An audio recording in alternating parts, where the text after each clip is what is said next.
Hello बच्चों, मैं महबूब आलम। बच्चों, आज का जो हमारा टॉपिक है वह है सरलीकरण यानी कि सिंप्लीफिकेशन। और बच्चों, आज जो हम क्वेश्चन सोल्व करेंगे वे ये जो रूट वाले क्वेश्चन हैं ये हम सोल्व करेंगे, यानी इनका सरलीकरण किस प्रकार किया जाता है। जब बच्चे इस प्रकार के क्वेश्चनों को देखते हैं तो वो काफी कंफ्यूज होते हैं, इसलिए आज हम इसी प्रकार के क्वेश्चनों को सोल्व करेंगे। ठीक है, तो चलो बिना देर किए करते हैं हमारे पहले क्वेश्चन को सोल्व करने की शुरुआत। यहां पर देखिए बच्चों, हमारा जो पहला क्वेश्चन हमको दिया है वो है, देखो कोष्टक के अंदर हमको दिया है √72 माइनस √18 और इसके अंदर हमको भाग देना है √12 का। ये जो √12 है इसका भाग आपको 72 के अंदर भी देना है और √18 के अंदर भी देना है। ठीक है, तो इसको कैसे सरल करेंगे? देखो बच्चों, हम इसको इस प्रकार लिख सकते हैं, √72 बट्टे ये √12, सॉरी √12, फिर माइनस √18 बट्टे ये √12। इस प्रकार हमारे इस क्वेश्चन को हम लिख सकते हैं बच्चों। क्यों? क्योंकि √12 का हमको 72 के अंदर भी भाग देना है और इस 12 का हमें इस √18 के अंदर भी भाग देना है। ठीक है, तो अब यहां पर देखो, इस √12 का भाग √72 के अंदर देंगे तो भाग कितनी बार जाएगा? भाग जाएगा आपका ये 6 मरतबा, फिर माइनस, अब देखो ये आपस में कितनी मरतबा कट रहे हैं, इसको आप 3 से काट दो 4 मरतबा, इस 3 से काट दो तो ये हो जाएगा आपका, यानी √3 से, तो √3 से इसको काटेंगे तो ये हो जाएगा ये 6 और बट्टे में इसको √3 से काटेंगे तो ये हो जाएगा ये 4 हो गया। अब यहां पर देखो, ये जो √4 है इसका रूट हम हटा सकते हैं, रूट हटाएंगे तो यहां क्या रह जाएगा? आपका 2 रह जाएगा, क्योंकि 4 का वर्गमूल कितना होता है? 2 होता है बच्चों। तो ये हो जाएगा आपका √6 माइनस ये √6 बट्टे ये 2। ठीक है, अब देखो 2 का एलसीएम लेकर के सरल कर सकते हो, या 2 और √6 को आप गुणा कर दो तो ये हो जाएगा आपका 2 √6 माइनस ये √6 बट्टे में ये 2। अब देखो 2 √6 में से √6 को घटाएंगे तो क्या रह जाएगा? आपका रह जाएगा √6 बट्टे ये 2। और बच्चों यही आपका इस क्वेश्चन का आंसर है। ठीक है बच्चों, तो चलो बच्चों देखते हैं हमारा अगला क्वेश्चन।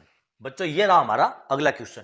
क्या दिया आपको? रूट के अंदर आपको 80 दिया है, फिर माइनस रूट के अंदर 112 दिया है और बट्टे में आपको दिया है √45 माइनस √63। तो बच्चों इस क्वेश्चन को कैसे सोल्व करेंगे? कुछ बच्चे क्या करते हैं, वो इन संख्याओं को ऊपर घटाने लगते हैं और नीचे वाली संख्याओं को नीचे घटाने लगते हैं। तो बच्चों ये क्वेश्चन इस प्रकार सोल्व नहीं किया जाएगा।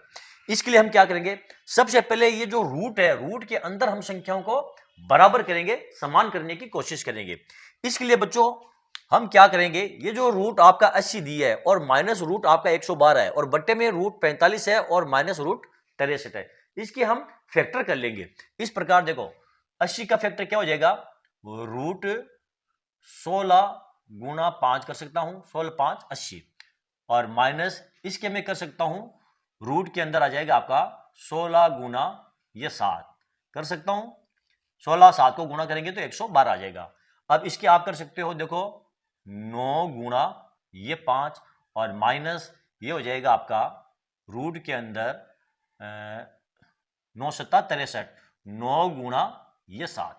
ठीक है, अब यहां से देखो ये जो √16 है इसमें से आप 4 बाहर ले लो तो यहां पर अंदर रह जाएगा आपका √5। ये हो जाएगा बच्चों 4 √5 और माइनस 16 से 4 बाहर ले लो आप, ये 4 बाहर ले लिया तो पीछे बच गया आपका ये 7 और बट्टे में यहां से देखो आप 3 बाहर ले सकते हो, 3 बाहर ले लिया और पीछे आपका क्या बच गया? रूट के अंदर 5 और माइनस यहां से भी आप 3 बाहर ले लो और रूट के अंदर आपका बच गया ये 7। ठीक है, हो गए यहां तक। हमने क्या किया, 80 के फैक्टर किए 16 गुना 5, 112 के फैक्टर किए 16 गुना 7, 45 के फैक्टर किए 9 गुना 5 और 63 के फैक्टर किए 9 गुना 7। यहां से 16 में से हमने 4 बाहर ले लिया, पीछे रूट के अंदर 5 रह गया, यहां से 4 बाहर लिया, रूट के अंदर आपका 7 रह गया। यहां से आपने 3 बाहर लिया, रूट के अंदर 5 रह गया, यहां से आपने 3 बाहर लिया, रूट के अंदर आपका 7 रह गया। आगे यहां तक समझ गए बच्चों? अब यहां पर देखो 4√5 माइनस 4√7, इसमें से आप 4 जो है वो कॉमन ले लो, यहां से हमने 4 कॉमन ले लिया तो पीछे क्या रह जाएगा आपका? ये रह जाएगा √5 और माइनस ये √7, ये रहा कि नहीं रहा? फिर बट्टे में यहां से देखो आप 3 कॉमन ले सकते हो, यहां से हमने 3 कॉमन ले लिए, पीछे क्या रह जाएगा आपका? ये √5 माइनस ये √7 अब देखो √5 माइनस √7 से √5 माइनस √7 ये आपस में कट रहे हैं और 4/3 ये बच्चों आपका आंसर है। ओके, तो चलो बच्चों देखते हैं हमारा अगला क्वेश्चन। ये रहा बच्चों हमारा अगला क्वेश्चन। देखो रूट के अंदर आपको दिया है √0.01 प्लस √0.81 प्लस √1.21 प्लस √0.0009 का योग ज्ञात करो। ये जितनी भी रूट वाली संख्याएं हैं इनका हमको योग ज्ञात करना है, इनको हमें जोड़ना है बच्चों। तो इन संख्याओं को हम कैसे जोड़ेंगे बच्चों, ध्यान दो। यहां पर आपको देखो क्या दिया है √0.01 और यहां पर यदि आप ध्यान दो तो रूट के अंदर आपको क्या दिया, एक बार यदि आप दशमलव को भूल जाओ तो यहां पर 21 दिया है, यदि यहां पर दशमलव को भूल जाओ तो यहां पर 121 है और यहां पर आपको 9 दिया है। तो आराम से हम देखो 9 का वर्ग ज्ञात कर सकते हैं, वर्गमूल ज्ञात कर सकते हैं, 121 का वर्गमूल ज्ञात कर सकते हैं, 81 का वर्गमूल ज्ञात कर सकते हैं और 1 का वर्गमूल हम ज्ञात कर सकते हैं ना बच्चों। तो यहां पर देखो, यहां पर हमको दिया 0.01 और 0.01 का स्क्वायर रूट कितना होता है बच्चों, 0.01 का स्क्वायर रूट होता है ये 0.1 यानी कि 0.1 होता है, ठीक है। फिर प्लस यहां पर देखो 0.81 का स्क्वायर रूट कितना होता है, ये होता है 0.9 यानी कि 0.9। फिर प्लस देखो 121 का वर्गमूल कितना होता है, 11 होता है। तो यहां पर दशमलव आया है तो ये हो जाएगा आपका 1.1। फिर प्लस यहां पर देखो 0.0009 कितने हैं, पॉइंट के बाद संख्या 1 2 3 4, दशमलव के बाद 4 है तो इसका वर्गमूल करेंगे तो दशमलव के बाद में 2 संख्या ही बचेगी, तो ये हो जाएगा आपका 0.00 ठीक है। 9 का वर्गमूल 3 होता है। अब इन सभी संख्याओं को आप जोड़ लो तो कितने हो जाएंगे, ये देखो यहां हो जाएगा 3, ये 3, ठीक है।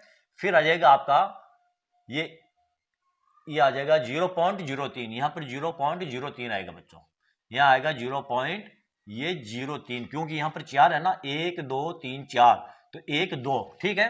तो यहां हो गया आपका 3 और फिर यहां हो गया 0 1 9 10 10 1 11 का 1 हासिल का 1 1 2, ये 2.13 आपका आंसर है बच्चों। आ गया समझ में, यानी हमने 1 का स्क्वायर रूट ज्ञात किया, 0.81 का स्क्वायर रूट ज्ञात किया, 1.21 का स्क्वायर रूट ज्ञात किया और 0.009 का स्क्वायर रूट हमने ज्ञात किया। तो ये इनके वर्गमूल हमने प्राप्त हुए और इन सभी को हमने जोड़ा तो 2.13 हमारा आंसर है, ठीक है। तो चलो बच्चों देखते हैं हमारा अगला क्वेश्चन। बच्चों ये रहा हमारा अगला क्वेश्चन, क्या दिया आपको, 1120/√p बराबर 80 है तो p का मान होगा। यहां पर हमको p का मान ज्ञात करना है और हमको दिया क्या है, हमको दिया है 1120 और बट्टे में आपको दिया है देखो ये √p बराबर 80। तो हम इसको इस प्रकार लिख सकते हैं बच्चों, देखो ये √p बराबर हो जाएगा आपका 1120 बट्टे ये 80, इस प्रकार लिख सकते हैं। अब देखो 0 से आपका ये 0 कट गया, 8 से 112 को काट दो, ये कट जाएगा आपके 14 मरतबा। तो √p बराबर क्या हो गया आपका ये 14 और हमें p का मान ज्ञात करना है तो p बराबर हो जाएगा ये 14 का वर्ग और 14 का वर्ग कितना होता है 196। तो p बराबर क्या हो गया, p बराबर 196, ये आपका आंसर है बच्चों।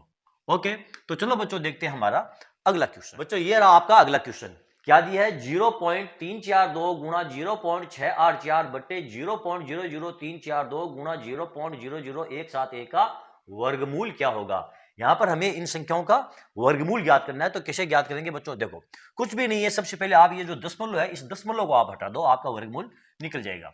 देखो 1 2 3 तीन संख्याओं के बाद में क्या है, ये दशमलव है, तो यहां से यदि हम दशमलव हटाते हैं तो ये दशमलव इन तीन संख्याओं के पीछे चला जाएगा। इस प्रकार 342 गुना, देखो ये तीन संख्याओं का आपका दशमलव इन तीन संख्याओं से हट गया है। अब इन तीन संख्याओं का दशमलव है, इसको हटाने के लिए इसको आप 1000 से गुणा कर लो, ठीक है। फिर गुणा, यहां पर देखो आप ये तीन संख्याओं का जो दशमलव ये पीछे चला जाएगा, यहां पर आ जाएगा और इन तीन संख्याओं का हटाने के लिए 684 को हम 1000 से ये गुणा कर लेंगे और बट्टे में क्या आ जाएगा आपका, यहां पर देखो क्या बचा 342, फिर गुणा 171 ये 71, ठीक है। अब देखो 342 से ये 342 आपका कट गया, 171 से 684 कितनी मरतबा? ये 4 मरतबा आपका कट गया। पीछे क्या रह गया आपका? 4 गुणा 1000 गुणा 1000। ठीक है, इसका यदि हम वर्गमूल ज्ञात करेंगे, अब इसका हम क्या करेंगे? वर्गमूल। तो ये हो जाएगा 4, 1 2 3 4 5 6 बराबर क्या आ जाएगा आपका? देखो 1 2 3 4 5 6 है, तो कितने जीरो रह जाएंगे आपके? 3 जीरो रह जाएंगे, और 4 का वर्गमूल निकल जाएगा। तो ये हो जाएगा 2000, इकाई दाई सैकड़ों हजार। ये बच्चों आपका इस क्वेश्चन का आंसर है। तो इसका वर्गमूल कितना होगा? इसका वर्गमूल कितना होगा? ये 2000 इसका वर्गमूल होगा। ठीक है, तो चलो बच्चों देखते हैं हमारा अगला क्वेश्चन। बच्चों ये रहा हमारा अगला क्वेश्चन। ये वैसा ही क्वेश्चन है जो कि हमने अभी पिछला क्वेश्चन सोल्व किया था। क्या दिया है आपको? 9.5 गुणा 0.085 बट्टे 0.017 गुणा 0.019 का वर्गमूल ज्ञात कीजिए। हमें इन संख्याओं का वर्गमूल ज्ञात करना है बच्चों। तो इस संख्याओं का वर्गमूल कैसे ज्ञात करेंगे? वैसे ही ज्ञात करेंगे जैसे कि अभी हमने हमारे पिछले क्वेश्चन को सोल्व किया गया था। तो बच्चों इस क्वेश्चन को आप सोल्व कीजिए। बच्चों ये आपके लिए होमवर्क है, इसे आप सोल्व कीजिए, और बच्चों आपका जो भी आंसर आए उसे कमेंट करके जरूर बताएं। ठीक है, तो चलो बच्चों आज का ये वीडियो आपको कैसा लगा? यदि आपको मेरा ये वीडियो अच्छा लगा है तो आप इसे लाइक और शेयर जरूर कीजिए, ताकि दूसरे स्टूडेंट्स को भी इसका पूरा फायदा मिल सके। और हाँ बच्चों, यदि अभी तक आपने मेरे चैनल को सब्सक्राइब नहीं किया है तो आप मेरे चैनल को सब्सक्राइब कीजिए, और नीचे जो घंटी वाला बटन दिखाई दे रहा है बच्चों, उसको दबाना ना भूलें। तो चलो बच्चों, मिलते हैं अगले वीडियो में अगले टॉपिक के साथ। तब तक के लिए धन्यवाद।